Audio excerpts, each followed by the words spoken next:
Warren Buffett needs little introduction. He's the godfather of modern-day investing. For nearly 50 years, Buffett has run Berkshire Hathaway, which owns over 60 companies like Geico and Dairy Queen, plus minority stakes in Apple, Coca-Cola, and many others. His $82.5 billion fortune makes him the third richest person in the world, and he's vowed to give nearly all of it away. The Oracle of Omaha is here to talk about what shaped his investment strategy and how to master today's market. I'm Andy Serwer. Welcome to a special edition of Influencers from Omaha, Nebraska. It's my pleasure to welcome Berkshire Hathaway CEO Warren Buffett. Warren, welcome. Thanks for coming. So let's start off and talk about the economy a little bit. And obviously, we've been on a good long run here. A very long run. And yet, does that surprise you? And what would be the signs that you would look for to see that things were winding down? Well, I look at a lot of figures just in connection with our businesses. I like to get numbers. so I'm getting reports in weekly in some businesses. But that doesn't tell me what the economy is going to do 6 months from now or 3 months from now. It tells me what's going on now with our businesses. And it really doesn't make any difference in what I do today in terms of buying stocks or buying businesses, what those numbers tell me. They're interesting, but they're not guides to me. If we buy a business, we're going to hold it forever. So we're going to have good years, bad years, in between years, maybe a disastrous year some year. We care a lot about the price. We do not care about the next 12 months.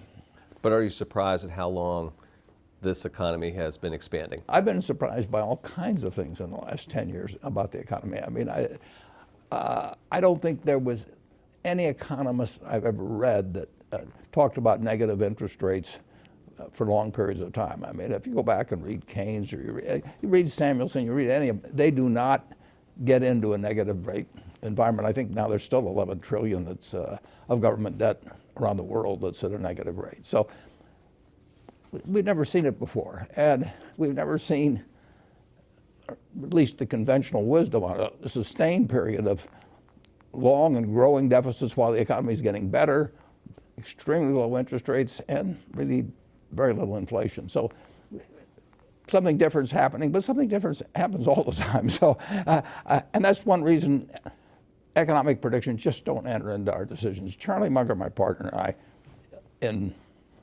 54 years now, we've never made a decision based on an economic prediction.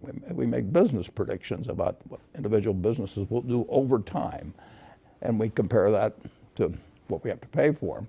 But we have never said yes to something because we thought the economy was going to do well in the next year or 2 years, and we've never said no to anything because we were right in the middle of a panic even if the price was right.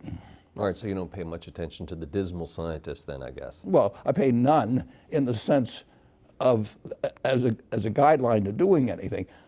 It's entertainment. I mean, it's like going to a variety show or something like that. But and I just don't know of any economist that actually has bought businesses successfully or done well in stocks. Paul Samuelson did.